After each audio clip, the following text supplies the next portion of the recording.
Hi, friends, it's Mrs. McCarver, and it's time for today's reading lesson. Now, yesterday we learned that word avid. We learned about being an avid reader and what it looks like and sounds like. An avid reader is a person who is super interested and enthusiastic or excited about reading. And we know that it looks like a person who is reading books at home, right? It sounds like a person who is saying the words in their book. Now, today I want to be really clear with what avid readers do. Let's talk about what avid readers do every single day. So, the first thing an avid reader does is watches our reading lesson.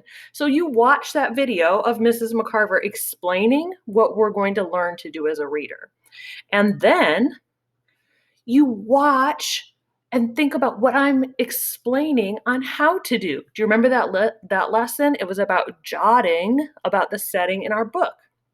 So I introduce what we're going to learn and then I show you how to do it. And then you know what? It's your turn. So this is our job as an avid reader. First, we listen to the video that explains what we're going to learn how to do. Then you watch Mrs. McCarver try it in her book. And then it's your turn to try it in your own book at home. So today, that's what I want you to try to do as a reader.